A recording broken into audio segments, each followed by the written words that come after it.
आज का टॉपिक जो आपके सामने दिया हुआ है वो रिलेटिव क्लॉज का दिया हुआ है। रिलेटिव क्लॉज को हिंदी में संबंध सूचक उपवाक्य कहते हैं। ये रिलेटिव से बनने वाला जो शब्द होता है रिलेशन होता है, और रिलेशन को हिंदी में कहते हैं या तो हम रिश्ता कहते हैं या संबंध कहते हैं या नाता कहते हैं। डियर स्टूडेंट्स, इस दुनिया में अगर किसी के साथ में रिलेशन या संबंध नाता है तो आप बता सकते हैं कि ये सबसे पहला जो संबंध होता है व्यक्ति का व्यक्ति के साथ में संबंध होता है। व्यक्ति का व्यक्ति के साथ में संबंध होता है। अगर हम दूसरा कहें तो व्यक्ति का जो संबंध या रिलेशन होता है वस्तु के साथ में होता है। यदि हम अगर व्यक्ति का अगर संबंध अगर देखना चाहें तो जानवर के साथ में होता है। तो आज जो आपके सामने जो टॉपिक पढ़ रहे हैं रिलेटिव क्लॉज पढ़ रहे हैं। रिलेटिव क्लॉज को हिंदी में कहते हैं संबंध सूचक उपवाक्य कहते हैं। और ये रिलेटिव जो होता है ना रिलेशन शब्द से बना होता है, जिसका शाब्दिक अर्थ होता है रिश्ता, संबंध या नाता होता है। डियर आपसे स्टूडेंट्स, आपसे कहना चाहूंगा जो रिलेशन होता है वो व्यक्ति का व्यक्ति के साथ में होता है, व्यक्ति का वस्तु के साथ में होता है और व्यक्ति का जानवर के साथ में होता है। इसी प्रकार से हमारे सिलेबस में ये आपके सामने रिलेटिव क्लॉज दिए हुए हैं, जिसमें सबसे पहले दे रखा है हु का प्रयोग दे रखा है, दूसरा आपके सामने होम का प्रयोग दे रखा है, तीसरा आपका सामने दे रखा है होज दे रखा है, चौथा जो दिया हुआ है व्हाट दिया हुआ है, पांचवा जो दिया हुआ है विच दे रखा है, छठा जो दे रखा है व्हेन है, सातवां आपका वेयर दिया हुआ है, आठवां आपका दैट दिया हुआ है और नवा आपका दिया हुआ है वाई दिया हुआ है। ये 9 रिलेटिव क्लॉज हमारी क्लास 12th में सिलेबस में दे रखे हैं, जिसमें चेक कर सकते हो। सबसे पहले हु है, फिर हुम है, हुज है, व्हाट है, विच है, व्हेन है, वेयर है, दैट है और वाई है। अब चेक कर सकते हैं आप। तो आप ये देख सकते हो कि हमारे जो सिलेबस में जो क्लॉज का टॉपिक दिया हुआ है वो क्लॉज के टॉपिक में आपका डेफिनेशन आपने पहले पढ़ चुके हो कि क्लॉज क्या होता है।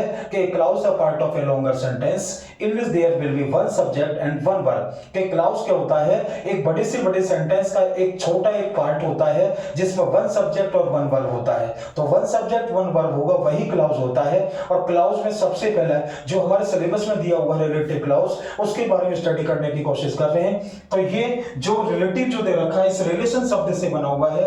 हिंदी में दोबारा से चेक करते हैं, रिश्ता संबंध नाता कहते हैं। और रिश्ता संबंध नाता जो होता है व्यक्ति का व्यक्ति के साथ में होता है, व्यक्ति का वस्तु के साथ होता है और व्यक्ति का जानवर के साथ में होता है। इसी से संबंधित में हमारे जो क्लॉज दे रखे हैं रिलेटिव क्लॉज ये दे रखे हैं आपके सामने।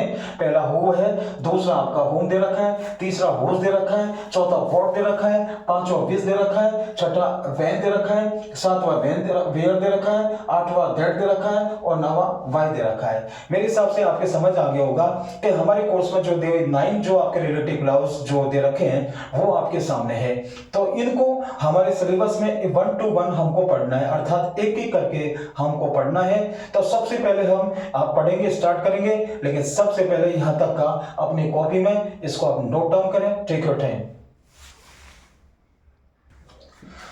तो सबसे पहले जो हम रिलेटिव क्लॉज को पढ़ने की कोशिश करेंगे वो है आपके सामने हु का प्रयोग। कि हु का प्रयोग सेंटेंस में कैसे किया जाता है। एग्जाम में हमको 2 सेंटेंस दिए होंगे, उन दोनों सेंटेंसों को जोड़ करके हमको दोबारा से लिखना पड़ेगा, जो किससे हु से लिखना पड़ेगा। बट ध्यान रखना कि हु का जो शाब्दिक अर्थ होता है इसको कहते हैं जो, कहते हैं जो होता है, या इसे कह सकते हैं जिसे भी हम कह सकते हैं। ये दे रखा है जो या जिसे इसका शाब्दिक अर्थ होता है। तो डेफिनेटली अपन ये कह सकते हैं कि जो या जिसे हिंदी में कहते हैं हु का प्रयोग है। और हु का प्रयोग कहां किया जाता है, हु का प्रयोग किया जाता है व्यक्ति के लिए किया जाता है। बेटा ध्यान रखना, यानी कि हु का प्रयोग जो किया जाता है व्यक्ति के लिए किया जाता है। कि जो आपके सामने जो होगा हु जहां व्यक्ति के लिए आएगा। अब व्यक्ति कैसे होते हैं आपको पता है, व्यक्ति इस टाइप्स के होते हैं जैसे आपके सामने लिखा है। एक तो आपके सामने व्यक्ति होता है प्रोनाउन के रूप में होता है, प्रोनाउन यानी कि सर्वनाम के रूप में होता है, और एक होता है नाउन के रूप में होता है। जैसे प्रोनाउन आपके सामने आ गया, आई आ गया आपके सामने, है ना, वी आ गया, या यू आ गया, या ही आ गया, या शी आ गया, या दे आ गया। ये आपके सामने ये प्रोनाउन दे रखे हैं। जो व्यक्ति होता है ना वो प्रोनाउन के रूप में होते हैं, आई वी यू दे होता है। इसके बाद में जो आपके दूसरा होता है नाउन के रूप में, जैसे आपके सामने आ गया, यहां पर आ गया बॉय आ गया है, या आपके सामने गर्ल आ गया है, या आपके सामने टीचर आ गया है,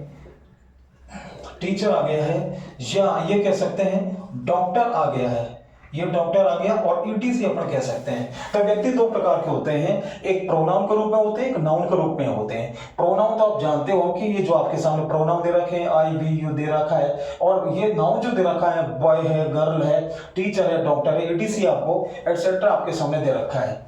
तो इसका मतलब ये होता है कि जब हु का प्रयोग करते हैं ना, तो सिर्फ और सिर्फ एक काम करना कि हु का जब प्रयोग करवाएं तो आपको क्या करना है कि पहले वाक्य में व्यक्ति सूचक शब्द को देखना है। केवल पहले वाक्य में क्या देखना है? व्यक्ति सूचक शब्द को। और जहां व्यक्ति होगा ना, उस व्यक्ति के पीछे ही आपको काय का प्रयोग करना है? हु का प्रयोग करना है। अब हु किसके लिए आता है? सब्जेक्ट के लिए आता है बेटा, ध्यान रखना। हु का प्रयोग आता है सब्जेक्ट के लिए, हु आता है सब्जेक्ट के लिए, सब्जेक्ट भी व्यक्ति होता है।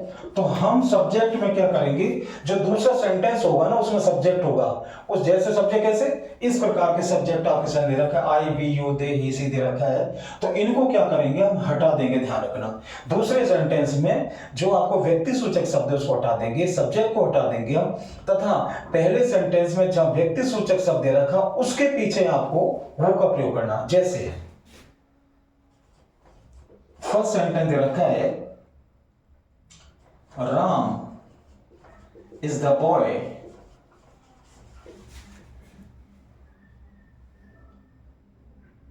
आई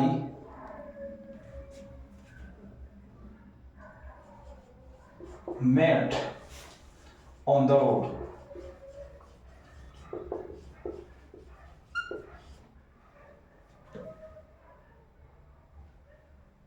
यहां दे रखा है Ram is the boy, full stop, और इसके बाद में लिखा हुआ है ही मेट में ऑन द रोड। देख लो आप, यहां दे रखा है कि राम इज द बॉय और he met me on the road, तो काय का प्रयोग करना है? हु का प्रयोग करना है। सीधा साधा तरीका। पहले सेंटेंस में आपको व्यक्ति सूचक शब्द देखना है, तो देखिए व्यक्ति सूचक शब्द बेटा दे रखा है राम, ये नाउन के रूप में, संज्ञा के रूप में, एक व्यक्ति सूचक दे रखा है ये, लेकिन जो बॉय आपके सामने आया ना वो राम के लिए आया है। तो सबसे पहले आपको क्या करना है कि आपको सबसे पहले इसका प्रयोग करना है कि यहां पर ये राम लिखा हुआ है, इसका प्रयोग कर देखना है, और देखने के बाद में आपको सबसे पहले व्यक्ति देख लिया ना, तो पहले वाक्य में दे रखा है राम दे रखा है, हमने राम लिख दिया, ठीक है।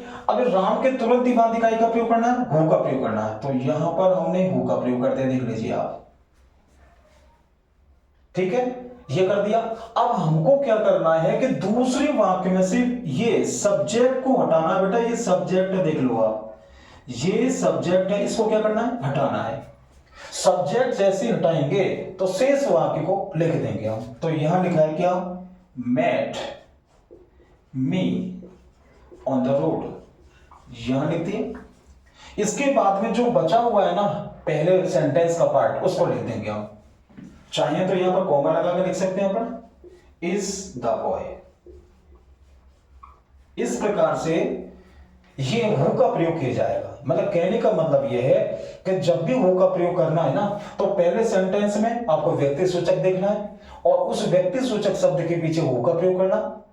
इसके बाद में दूसरे सेंटेंस में जो सब्जेक्ट है उसको हटा करके और सेंटेंस को हम जोड़ देंगे।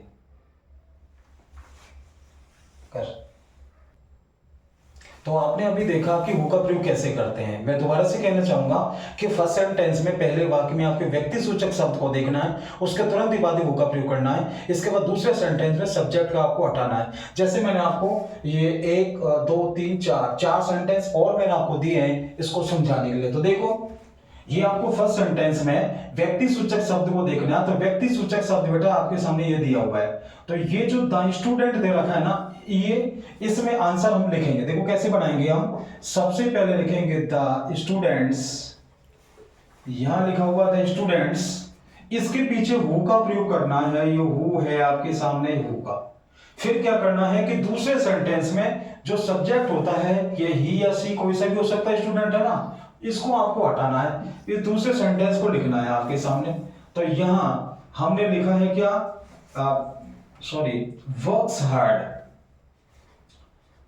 यहां लिखा हो वर्क्स और हार्ड। इसके बाद में अब फर्स्ट सेंटेंस में यहां आप कॉमा लगा सकते हैं हम, और लगा करके ये बचा हुआ जो लिख देंगे हम। तो ये आपके सामने बन गया मेक्स बेस्ट कैरियर, यहां ये बन गया ये। तो क्या बन गया? The students who works hard makes best career. Okay, अगला देखो, एक सब्जेक्ट दे रखा है, एक दे रखा है, व्यक्ति सूचक शब्द इसमें से पावरफुल क्या है? ये है। तो हम इसी के पीछे हु का प्रयोग करना है, इसको आपको हटाना ये वाले को। तो करो, देखो इसका आंसर बनेगा, सबसे पहले सी लिखेंगे, फिर इज लिखेंगे, फिर द लिखेंगे, फिर गर्ल लिखेंगे, और फिर आपके सामने हु का प्रयोग करना है। देख लीजिए आप, समझ आ रही है ना? देखा हुआ सी इज द गर्ल, इसको जो का तो उतार दिया, दूसरे सेंटेंस में ये हटा दिया, और सी सेंटेंस को उतार दो। ये बहुत सीधे हैं, देख लीजिए आप। Know her very well, very well. तो क्या बन गया? She is the girl who know her very well. इसके बाद अगला सेंटेंस दे रखा, देखो क्या दे रखा, the boy is my brother full stop, she is red shirt, ये शर्ट है, रेड शर्ट है। अपन को क्या करना है, पहले व्यक्ति सूचक शब्द को देखना है। तो व्यक्ति सूचक शब्द इसमें जो दे रखा है, the boy is my brother, जो लड़का है ना, इसका मतलब क्या हो गया कि इसमें व्यक्ति सूचक शब्द है, ये लड़का ये भाई के लिए है। तो इसको लिखेंगे पहले हम, यहां लिखेंगे, यहां होगा द बॉय, यहां यूज करना हु का, हु के बाद में फिर लिखना आपको in red shirt, in red shirt आएगा, ये दूसरे सेंटेंस क्या हटेगा? ही हटेगा। तो अब हो गया आपके सामने is in red shirt, comma is my brother. हो गया? तो आपको क्या करना है, पहले वाक्य में सेंटेंस में केवल व्यक्ति सूचक शब्द देखना है, व्यक्ति सूचक शब्द के पीछे हु का प्रयोग कर, दूसरे सेंटेंस में सब्जेक्ट हटा दो, जुड़ गए बस, हु का नॉर्मल है। नेक्स्ट देखिए, I played with boys they were in the garden. तो इसमें व्यक्ति सूचक शब्द है, तो यहां उतारे, देखो आई प्लेड विद बॉयज, इसको हटा देंगे अपन, इसके बेटे देर क्या लगेगा? हु लगेगा, और सेकंड सेंटेंस को उतार देंगे, who were in the garden. ये बन गया I played with boys who were in the garden. समझ आ गया? तो क्या समझे आप? इसका एक छोटा सा फॉर्मूला देखा जाए, व्यक्ति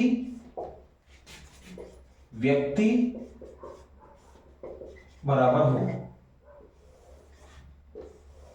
अब आपके आंसर को चेक करना है कि आपका सही है कि गलत है। देखो खुद ही आप टीचर बन जाओगे, खुद ही स्टूडेंट बन जाओगे।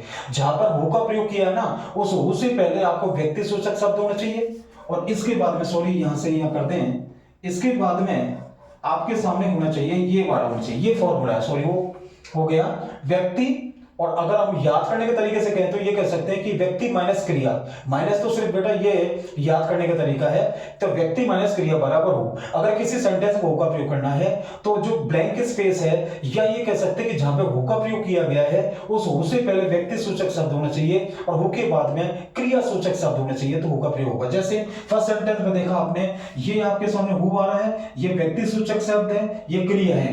ये सेकंड में देखो, ये व्यक्ति सूचक है, ये क्रिया है। इसमें देखो ये व्यक्ति सूचक शब्द है, ये क्रिया है। इसमें देखो ये आपके सामने जो दे रखा है व्यक्ति सूचक शब्द है, ये क्रिया है।